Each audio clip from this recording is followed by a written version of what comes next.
Good morning students, मैं निधि शर्मा आपकी हिंदी की अध्यापिका हूँ। बच्चे, आज हम व्याकरण का पाठ 9 संज्ञा के विकारक तत्व शुरू करेंगे।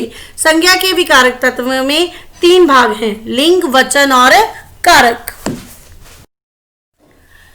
लिंग, वचन और कारक। बच्चे, लिंग और वचन की मैं एक वीडियो सेंड करूंगी और दूसरी वीडियो में हम कारक के बारे में जानकारी प्राप्त करेंगे। सबसे पहले आज शुरू करेंगे लिंग। बच्चे, लिंग क्या होता है? जो हमें पुरुष और स्त्री जाति का ज्ञान करवाएं उन्हें लिंग कहते हैं। आइए परिभाषा पढ़ते हैं। सबसे पहले लिंग के बारे में जानेंगे। शब्द के जिस रूप से ये पता चले कि वह पुरुष जाति का है या स्त्री जाति का, उसे लिंग कहते हैं। जैसे लड़का, लड़की। आप चित्रों को देखकर समझ रहे हो कि पहला चित्र किसका है? लड़का का, और दूसरा लड़की का। आगे बच्चे, लिंग के भेद। लिंग के 2 भेद होती हैं, एक है पुल्लिंग और एक है स्त्रीलिंग। पुल्लिंग क्या होती हैं? जिस शब्द से पुरुष जाति का बोध हो उसे पुल्लिंग कहते हैं। जैसे लड़का, शेर, मोर आदि। सामने आपको चित्र भी दिखाए गए हैं, आप देखकर जानते हो कि ये पुल्लिंग है। दूसरा है स्त्रीलिंग। जिस शब्द से स्त्री जाति के होने का बोध हो उसे स्त्रीलिंग कहते हैं। जैसे लड़की, शेरनी, मोरनी आदि। आगे उदाहरण दिया है बच्चे, चित्र में देखिए। मोर नाच रहा है। मोर हमें क्या बता रहा है? पुरुष जाति के बारे में। मोरनी दाने चुग रही है। मोरनी स्त्री जाति से संबंध रखती है। ऐसे ही दूसरा चित्र देखें। कपिल मेरा बेटा है और कविता मेरी बेटी है। यहाँ पर बेटा पुरुष जाति से संबंधित है और बेटी स्त्री जाति से। बच्चे, यहाँ कुछ उदाहरण आपके व्याकरण की किताब से ही लिए गए हैं। इनको आपने अच्छे से पढ़ना है और याद भी करना है। बच्चे, लिंग को याद करते समय आपको कुछ बातें ध्यान में रखनी चाहिए। वो बातें क्या है? जिन चीजों में जीवन नहीं होता, यानी कि जिनका जीवन नहीं होता, उनका लिंग नहीं बदलता। और कुछ शब्द हमेशा पुल्लिंग रहते हैं, उनके स्त्रीलिंग नहीं होते।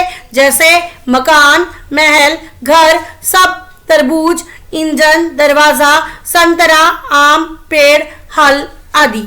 और कुछ शब्द ऐसे होते हैं जो केवल स्त्रीलिंग ही रहते हैं, उनके पुल्लिंग नहीं होते। जैसे नदी, खिड़की, कुर्सी, मेज, किताब, मौसमी, कमीज, धोती, चादर, अलमारी, चाबी, लीची, मिठाई आदि। आगे दूसरा भाग शुरू करेंगे जिसका नाम है वचन। वचन को इंग्लिश में हम बोलते हैं नंबर। नंबर मीन्स संख्या। तो जो शब्द हमें संख्या की जानकारी दें उन्हें वचन कहते हैं। आइए परिभाषा पढ़ते हैं। व्याकरण में वचन शब्द संख्या का बोध कराने के लिए प्रयुक्त होता है। चित्र देखें। पेंसिल, पेंसिलें, गाय, गायें। पेंसिल, एक पेंसिल का चित्र है और दूसरे चित्र में 3 पेंसिलें हैं। तो जो हमें एक से ज्यादा का ज्ञान करवाएं उन्हें हम वचन कहते हैं। वचन के भी बच्चे 2 भेद होते हैं, एक वचन और बहुवचन। जैसे नाम से ही पता चलता है, जो एक संख्या के बारे में बताएं उन्हें एक वचन कहते हैं, और जो बहु यानी कि ज्यादा के बारे में जानकारी दें उन्हें बहुवचन कहते हैं। परिभाषा पढ़ेंगे एक वचन की।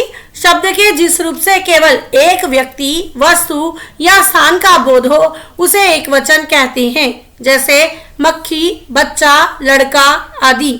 बहुवचन, शब्द के जिस रूप से अधिक व्यक्तियों, वस्तुओं या स्थानों का बोध हो उसे बहुवचन कहते हैं। जैसे मक्खियां, बच्चे, लड़के आदि।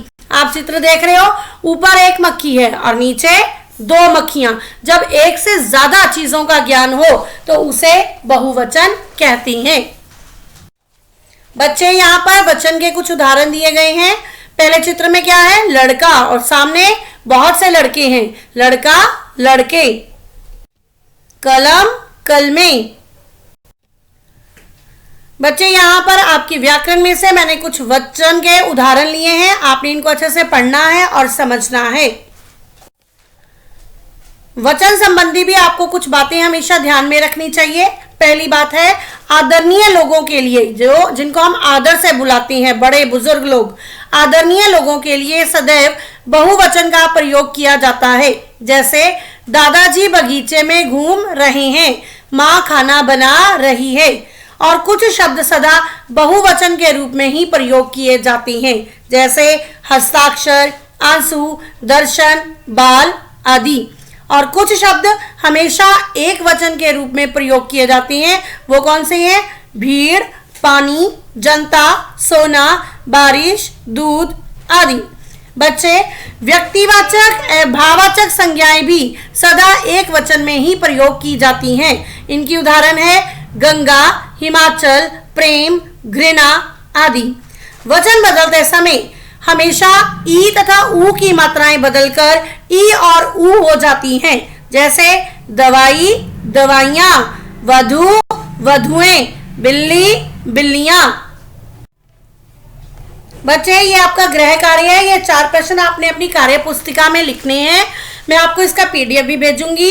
लिंग किसे कहते हैं, लिंग के कितने भेद होते हैं, वचन किसे कहते हैं और वचन के कितने भेद होते हैं। बच्चे, ये बैक एक्सरसाइज में से कार्यपत्रिका तैयार की गई है, आपने वहां पर सॉल्व करनी है। निम्नलिखित शब्दों के लिंग बदलिए और निम्नलिखित शब्दों के ही वचन बदलिए। धन्यवाद।